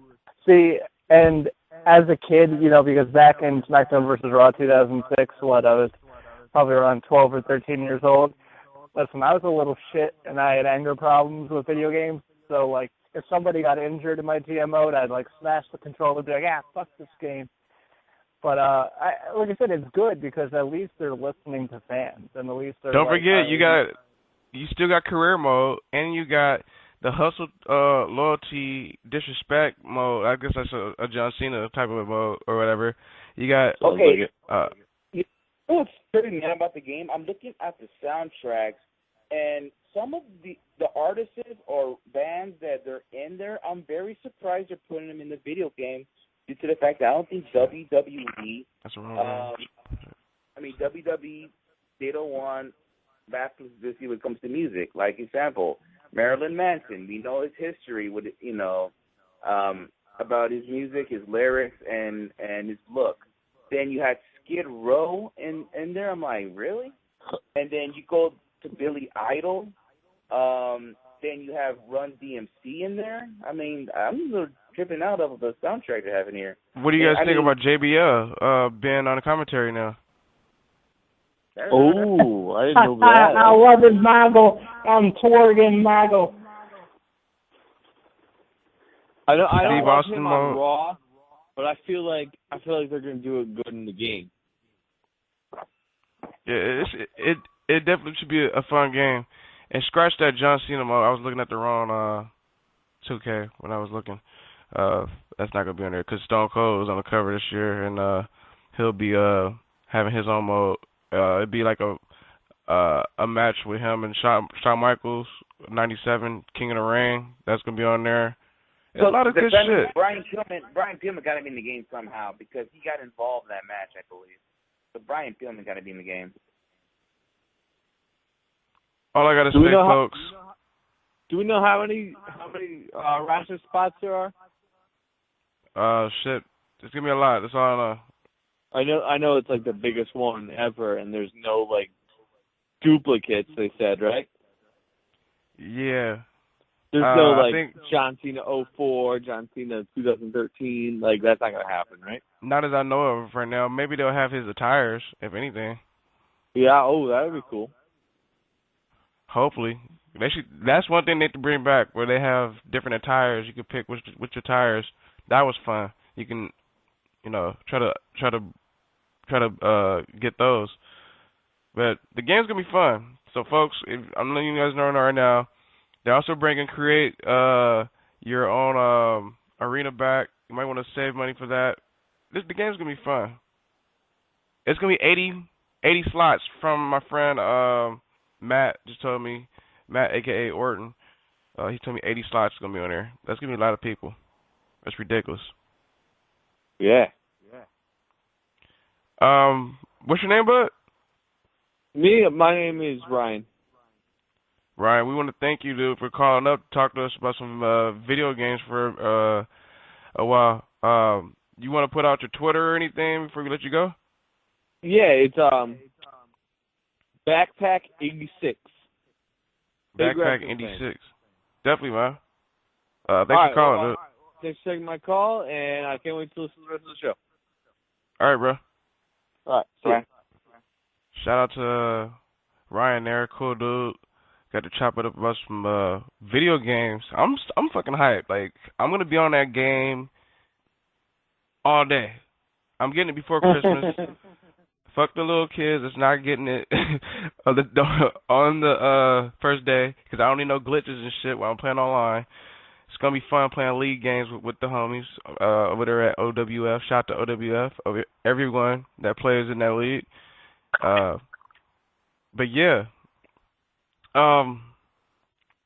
So here's thoughts on some of the names that I had named that's going to be on the video game. Well, I just saw the entrance of Kevin Owens on YouTube on his 2K entry. Looks pretty cool, you know. Let's see how Hideo Tommy is and everybody else coming in. I just can't wait to use Finn Balor. That's interesting. I just want to know maybe guys like Samoa Joe is going to be in there. That'd be sweet. Hopefully what Thompson or Liger get in the game. That'll be amazing. But other guys like I'm hyped to use Tyler Breeze.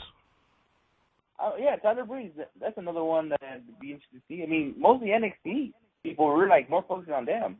But now the question is, what they're going to do next for 2K17, and that's more pressure to put that game better than this game, because this game looks like to be the fucking best wrestling game ever. No Mercy is always gonna be the best. You guys remember No Mercy? You guys remember No Mercy back in the days? I remember No Mercy. But yeah, let's go ahead and move on. I want to talk about.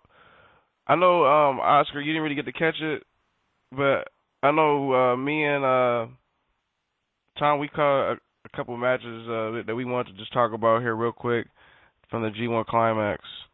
We're not going to talk about all the matches. We'll probably talk about more of the G1 probably Thursday after we talk about PWG or whatnot. The big PWG preview show, Bola preview show. But how about that Kota Ibushi Shibata match? Two of the best wrestlers in the world right now, hands down. It was fucking great. It's tough for me to pick, like, because now that the G1 is over and I've seen all the days and I've seen all the matches, I was thinking about, who is the MVP of, like, the whole G1. And it's so I'm not even done watching it, and it's hard to pick. Yeah, because Ibushi was putting on great matches. Shibata putting on great matches. Tanahashi putting on great matches. Okada putting on great matches. Naito, hey, don't forget Naito. Oh yeah, I was gonna say, and I mean Naito was great because we finally, I think, saw full heel. I like Naito. this heel. I like Naito, like the heel Naito is like. I'm sorry if I spoiled that for you, Oscar, but he is now a heel. I don't know if you knew that. I know. It was looking before that way anyway. So I mean, me and Tom were talking about it a few weeks ago. It looks like it was going that way. Oh, Goto too. Him going to CMLL and joining Los Ingobernables, the best thing that happened in Nato's career, because when Nato won the G1 a couple of years ago, so many fans were just like, over in Japan, were just like, man, we didn't really want to see Nato win, which is why at Wrestle Kingdom 8, it was, the world title wasn't the main event. It was Nakamura versus Tanahashi for the IC title, because not a lot of people wanted to see Nato versus Okada main eventing.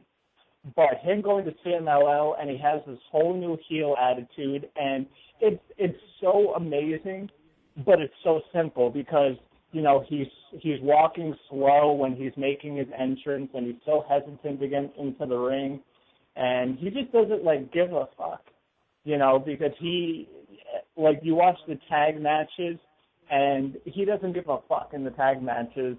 I remember once he was tagging with David Finlay, who is one of the Young Lions, and throughout the whole thing, he just doesn't give a fuck. David Finlay is getting the shit beat out of him. I think it was by Yano and Yoshihashi. And he's getting the shit kicked out of him, and Nato's just like, I don't give a fuck. I'm fighting for myself. He's been doing great. He had a great match with Ibushi. That's the match that I'm on right now, because I'm catching only certain matches. I'm not doing the whole G1. I wish, because I had someone recommend the matches that I must watch. Hanuma Hanema and Elgin, they fucking impressed me though. Especially Hanema. I already know what Elgin can do, but Hanema, you know, Hanema usually loses a lot. Yeah. And him and Elgin work well together. Yeah, I mean, Hanma and Elgin, they put on a great match, and the whole concept of what Hanma does in the G1, I think it's another simple tactic that New Japan uses, but it works so well because he's this whole underdog that doesn't win any matches, yet the crowd still loves him because he's the typical, underdog babyface. People want to see him win, and whenever he misses the kokeshi, which is the headbutt, the crowd kind of awes, like in sympathy. But whenever he hits it, whether it's he'll do like a running one, or he'll do one from the top rope, or when someone's lying in the middle of the ring, it doesn't matter. Whenever he hits that, the crowd goes absolutely crazy just for one move. It was great. And, I wanted to talk about Elgin in the G1. Elgin, he fucking showed up. To all the naysayers, to all the people that, were saying, oh, we're going to have Elgin in the G1, he's going to suck, Elgin, he's not going to do good. Fuck that. Elgin fucking impressed everybody that never knew him or to anybody that doubted him. He put on so many good matches, put on great matches with Carl Anderson, put on great matches with Anma, put on great matches with Okada. He put on great matches with everybody, and especially on the last night. I know you probably haven't seen it yet, Oscar and Skip, but when you guys do, Elgin versus Ishii, fucking great. Oh, bro, time out before you even say those two names. Have I been pushing for those two for the long fucking time before Elgin went to New Japan, Oscar? Yep. Yeah. Finally. And like I said, I think this has done so much wonders for Elgin because I think for such a long time in Ring of Honor, he's just been kind of like there, and he hasn't been putting on the type of matches that we can expect from Elgin. But all it takes is for, someone to go somewhere new and get into a new environment. And you know what? It's really difficult to get over in New Japan as, a foreigner or a gaijin.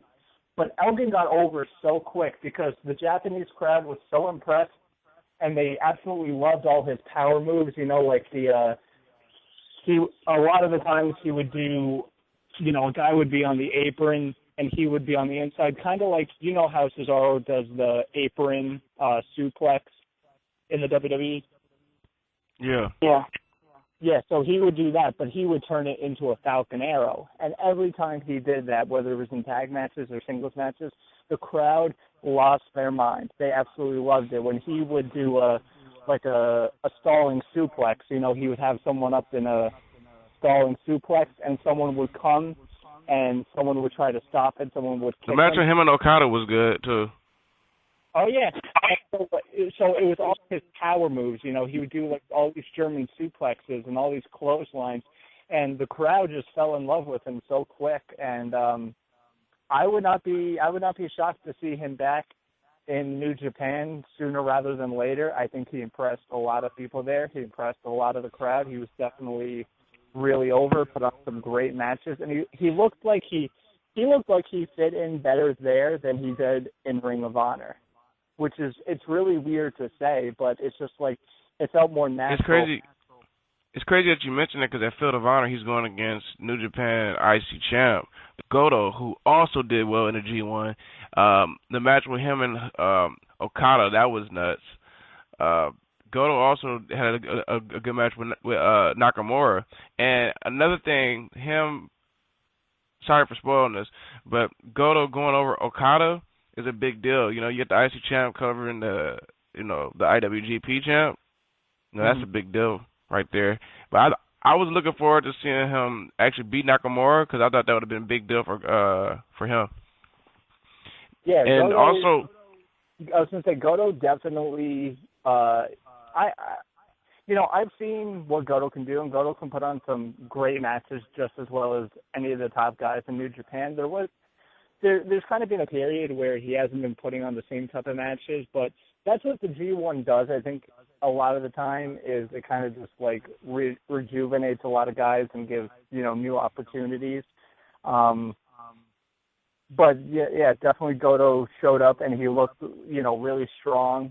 As the IC champ, he didn't look weak or anything. He put on great matches, and even though he didn't win the G1, like I said, he still looked like a legitimate champion. They didn't just treat him like another competitor. They made sure to make him look like a star. So, so it's great matches with him. Check out any of his singles matches, to anybody that hasn't, seen all full of the G1 yet. You look at any of his matches from the G1 this year, and you're not going to be disappointed. It's funny because I look back, there was a lot of rumors that Roderick Strong was supposed to be part of the G1. Just imagine if he was part of the G1. I think if he never re-signed with ROH, he probably would have been in the G1 also. Yeah, and he's Roddy's been busy doing other stuff as well. He was at the Fighting Back show this weekend, and he does other independents as well. So I think that's why they kind of put in Elgin in there. And like I said, it was a great choice. As good as Roddy is, and he's one of the best in the world right now, Michael Elgin, he fit in there so perfectly. So whether it was Roddy or Elgin, it doesn't matter. But I think Elgin stood out more because he's the bigger guy and he does a lot of the power moves. That impressed, like I said, a lot of the Japanese crowd. They love to see all the different moves that Elgin was doing. Yeah, I just want to mention, folks, you definitely gotta check this out. Definitely check it out if you haven't even looked at one match. I have an announcement to make. I already told Tom, but we have another guest that will be joining us this Thursday on the 20th, 9 East Coast time, preview bowler show brought to you by the Elite Podcast Network with Wrestling Heads and the Weekly Wrestling Podcast together, our second annual bowler preview show. We'll be talking about, bowlers matches. We'll be basically sharing our predictions. And so far at the moment, we have two guests. We have Biff Busick, and now our second guest, been confirmed today. He will be on. This man is at every PWG show. He's been at majority of all PWG shows. I've never seen him miss a day. Rick Knox, ladies and gentlemen, is coming to Wrestling Heads radio here on the big bowler prediction show brought to you by the Elite Podcast Network with Wrestling Heads and the Weekly Wrestling Podcast. So those are the two guests we have so far. We'll have. When you told me that about Rick Knox, I was really excited because we've never had Rick Knox on here, but he's been, like I said, a PWG staple since basically day one. I can't remember if he was refereeing the first show back in 2003. You know what? Let's explain to the listeners who Rick Knox is, for those that do not know. Rick Knox is actually the main referee for PWG. He's got super kicked.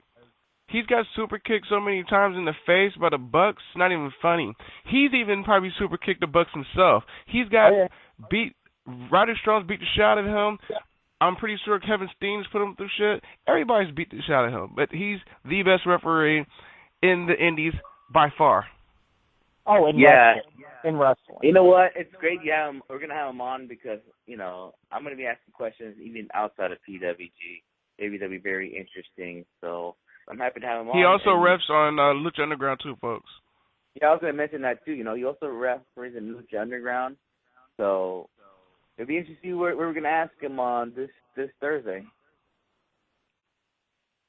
Big show coming up Thursday. This Bowler preview show is going to be big. You, ladies and gentlemen, you don't want to miss out on this. It's going to be huge. We're gonna have Rick Knox, guest music. Maybe even more guests. Who knows? You got to tune in. You got to follow us at Wrestling Heads to keep finding out. Follow Weekly Wrestling Podcast too, because they might announce it, or shit, never know. You might see Elite Podcast and that. We might announce it on there too. So just be on the lookout. I'm just pretty hyped. It's gonna be a big deal. Just 2 weeks away from PWG Bowler. Yeah. Yep. It's gonna be an interesting night. It's gonna be nuts in Reseda. You guys and Matt and Mr. Tom Richards are going to be representing the Elite Podcast Network well. I worry though, because it's your birthday weekend, Skit, and I hear you and Oscar like to partake in the drinking a little bit. Yeah, we got one problem though. I mean, not to knock off Matt, but he's not 21. Matt's fucking drinking regardless. Who gives a shit? Yeah, but he lives in Canada, so he goes by Canadian law, which you only have to be 18 to drink there. So. Yeah, but he's stepping U.S. soil. We can't take him to a bar. Nobody won't know. Nobody won't fucking know. You just snitched on yourself.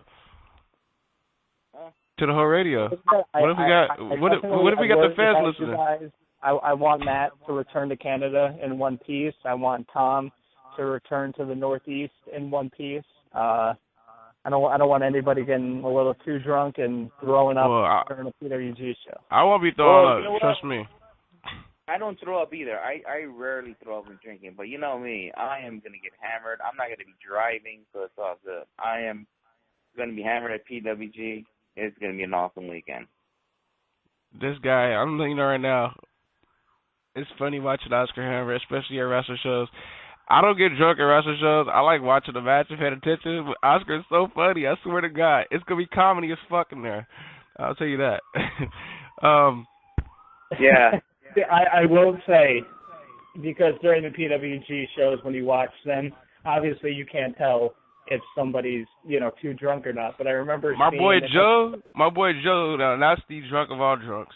If you got Kevin Owens, aka Kevin Steen, saying get him out the way, it's something wrong.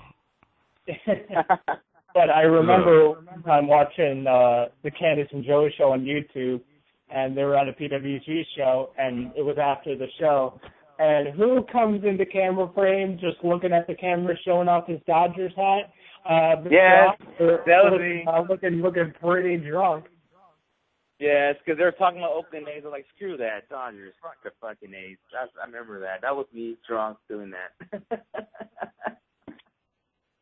But it's gonna be crazy whether you're in Reseda, and then once I'm already anticipating the trailers that are going to be popping up on PWG's YouTube page.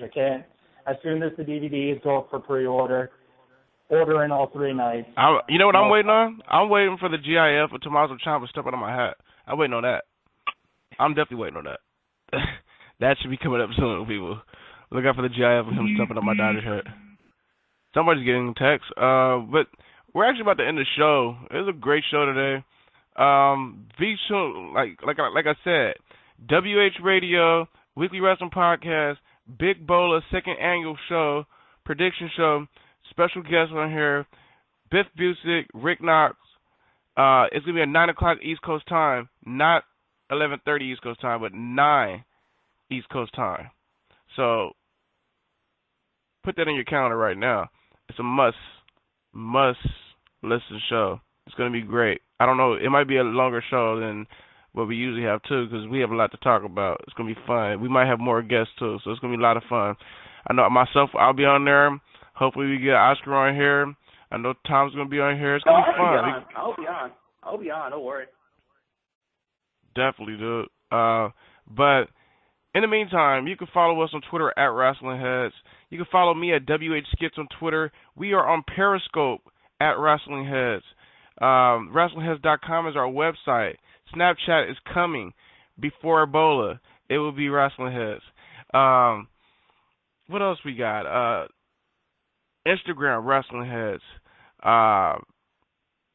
Everything's fucking wrestling. YouTube.com/WrestlingHeads. ProWrestlingTees.com/WrestlingHeads. Hit us up if you want a T-shirt at the shows. They are $20. Show some support. We got you. Also, I think that's all I got. I'm on Periscope too at WH Skits too. I'm on Facebook too, WH Skits. Hit me up if you know me. All right. Get your selling your plugs. I'll do my plugs. You can follow me at Sinister632 on Twitter, Instagram, and Periscope. I haven't done a Periscope in a while. Maybe I'll do one pretty soon. But you can follow me there. Follow Wrestling Heads on Periscope as well. Especially PWG weekend. Tom's going to have to watch it. I'm telling you, Tom, it's going to be interesting. And we'll have Matthew Grant with us. So it's even more interesting. So don't forget Tom. Tom Richards. Oh, Tom Richards, yeah. Everybody, we're going to give our thoughts, post, pre, whatever. Whatever we're going to do on that weekend is going to be insane. But, I'm just waiting for some In and Out, bro. I know you want In and Out. We have to wait just 2 more weeks. 2 more weeks, we'll be eating some In and Out, Denny's, whatever, Mexican food. It doesn't matter. Yeah.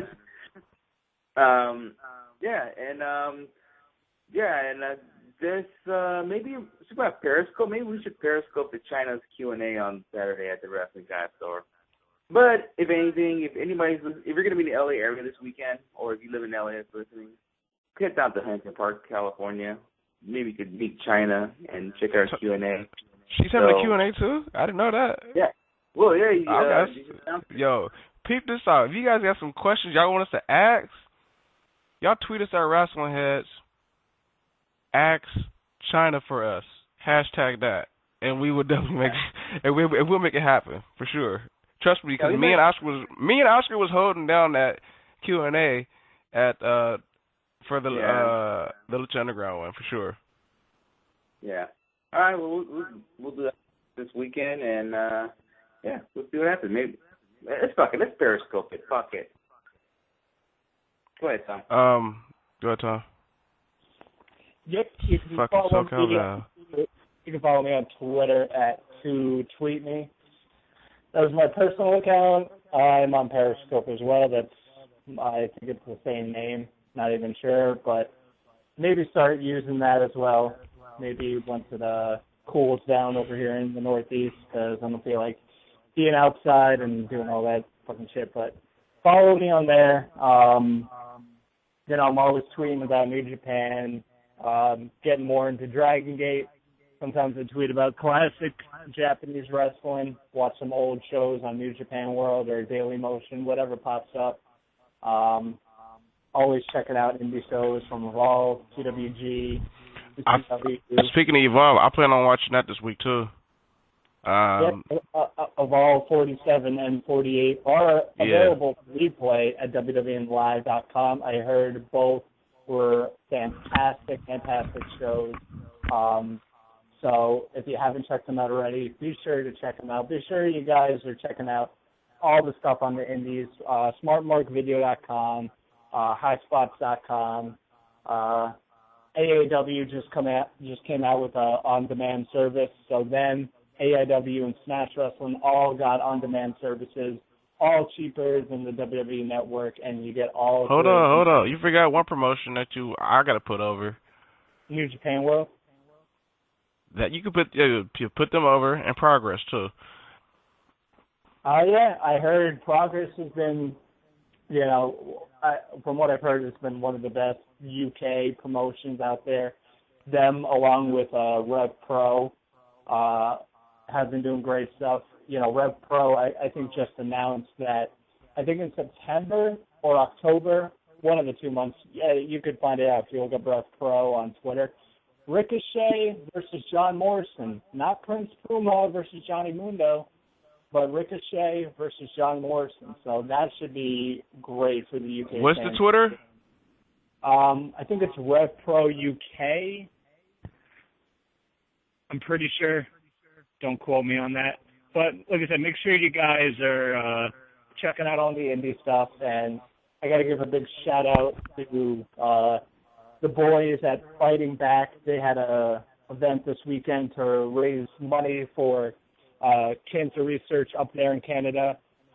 Them, along with the guys over at New Legacy who do streaming video games, I think they raised $25,000 this year toward cancer research up there in Canada. So big congratulations to those guys. One of my buddies went up there. He saw fucking Ultimo Dragon live and in person, and he said the guy was the nicest person ever. So good stuff from that, and positivity and helping out good causes. That's what it's all about. Yeah. I want to give a shout out to my boy Mark. Shout out to the homie Mark. Good friend of Wrestling Heads, cool dude. Shout out to him. Yeah, PWG. Yeah, him and his girl, they're cool people. Shout out to them. Shout out to the whole squad that goes to PWG that knows me, and Oscar. So